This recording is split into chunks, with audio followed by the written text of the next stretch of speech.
Assalamualaikum warahmatullahi wabarakatuh. Perkenalkan, nama saya Rizal Muhaimin, NRP 3120511-302 kelas B. Video ini saya buat untuk memenuhi tugas kedua mata kuliah Bahasa Indonesia. Oke, di sini saya akan menjelaskan definisi dan cara menemukan masalah dalam riset yang bersumber dari https://www.marisscience.org. Oke, kita slide selanjutnya. Permasalahan termasuk bagian terpenting dalam sebuah penelitian. Jadi, permasalahan yang kita angkat itu akan menentukan apa tujuan dari penelitian kita. Permasalahan juga mengarah untuk apa teknik yang kita buat untuk memecahkannya. Jika permasalahan yang kita buat tidak sangat baik, maka hasil informasi dipastikan tidak atau bahkan kurang bermanfaat bagi yang membacanya. Permasalahan merupakan nyawa dari sebuah penelitian. Jika masalah yang dipahami secara samar-samar atau kurang pemahamannya, tentu akan menyulitkan upaya pemecahannya.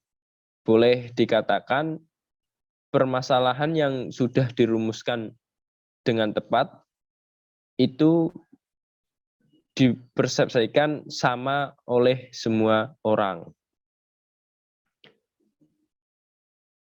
Terus yang ketiga, penelitian itu dilakukan untuk memecahkan masalah yang ada. Jika tujuan penelitian menyimpang dari masalah yang kita angkat, maka berarti masalah yang kita itu menimbulkan persepsi yang berbeda, atau mungkin tujuan penelitian belum difokuskan pada permasalahan yang kita angkat. Yang keempat, struktur kerangka penelitian permasalahan diletakkan setelah fenomena.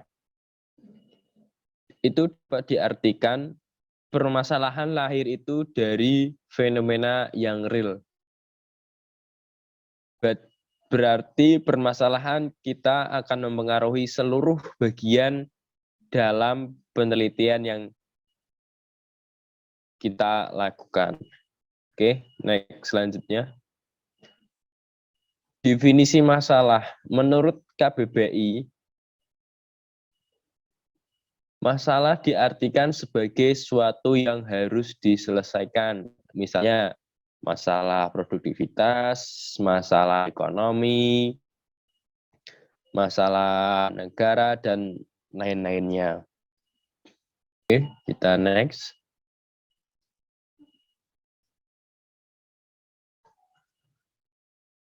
Oke, kita next. Menemukan masalah. Jadi ada beberapa cara untuk menemukan masalah yang kita lakukan dalam sebuah penelitian. Oke, kita next.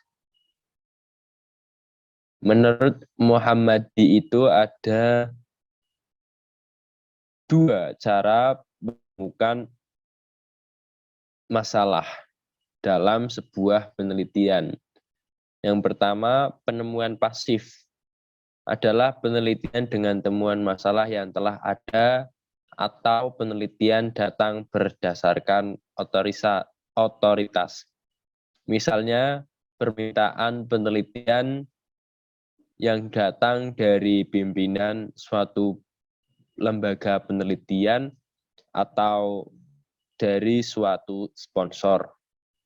Yang kedua ada penemuan aktif. Penemuan aktif adalah penemuan masalah yang dieksplorasi secara mandiri oleh peneliti dalam menemukan fenomena-fenomena yang dianggap penting dan harus segera pecahkan. Jadi perbedaannya itu kalau pasif itu dari orang lain, intinya dari rekomendasi dari orang lain, penelitian dari orang lain. Jadi perbedaan penemuan pasif dan penemuan aktif itu, yang kalau pasif itu rekomendasi dari penelitian orang lain, jika penemuan aktif itu kita sendiri yang menentukannya dan menemukannya. Oke, kita next. Penemuan masalah secara formal. Yang pertama ada rekomendasi penelitian. Masalah dapat ditelusuri dari hasil penelitian orang lain. Jadi sebuah penelitian memiliki bagian kesimpulan dan saran. Inilah seorang peneliti menemukan masalah dengan menganalisis adanya kemungkinan untuk melanjutkan sebuah penelitian lebih lanjut. Yang kedua ada analogi, penemuan masalah dengan cara beradaptasi masalah dari suatu pengetahuan dan menerapkannya. Yang ketiga ada renovasi, mengganti suatu unsur yang tidak sesuai lagi dengan suatu teori. Jadi kita itu mengganti unsur yang tidak sesuai lagi dengan suatu teori yang kita masukkan dalam penelitian kita untuk meningkatkan kebenaran suatu teori tersebut.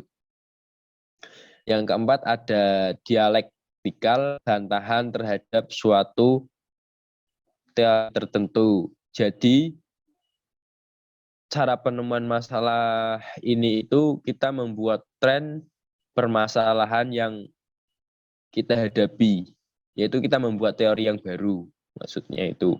Yang kelima ada morfologi, pengujian kemungkinan-kemungkinan kombinasi yang terkandung dalam sebuah permasalahan yang kompleks. Yang keenam ada dekomposisi, cara penjabaran suatu permasalahan ke dalam komponen-komponennya. Yang ketujuh, yang terakhir ada agregasi, adalah kebalikan dari dekomposisi. Jadi kalau agregasi itu bukan dari hasil penelitian kita angkat. Jadi agregasi itu kita mengambil hasil penelitian yang sudah ada, lalu kita masukkan ke penelitian yang kita lakukan. Jadi berbeda dengan dekomposisi. Kalau dekomposisi itu kita menjabarkan permasalahannya itu dari komponen-komponen yang kita buat sendiri. Kalau agregasi itu kita dari penelitiannya orang lain. Referensinya lah. Kita mencari referensi di penelitian orang lain, lalu kita angkat teori tersebut ke penelitian yang kita lakukan. Oke, yang selanjutnya ada penemuan masalah secara non-formal. Kalau tadi formal, sekarang yang non-formal. Yang non-formal itu ada 4. Yang pertama ada konjektur. Konjektur ini adalah permasalahan yang ditentukan dengan naluriah. Bila dasar-dasar atau latar permasalahan yang kita lakukan dapat dijelaskan, maka penelitian dapat diteruskan secara alamiah. Oke, yang kedua ada fenomenologi, menemukan masalah-masalah yang baru yang dihubungkan dengan fenomena-fenomena yang diamatinya. Yang ketiga ada konsensus.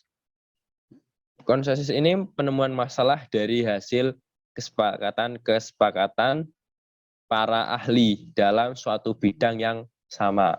Yang terakhir ada pengalaman. Jadi pengalaman ini bersumber dari pengalaman yang masa lalu yang kita pernah alami, misalnya pengalaman sukses atau kegagalan kita, itu dapat dijadikan sebuah. Oke, selanjutnya. Dan terima kasih. Sekian dari saya. Mohon maaf bila ada tutur kata yang kurang tepat. Mohon maaf. Terima kasih. Wassalamualaikum warahmatullahi wabarakatuh.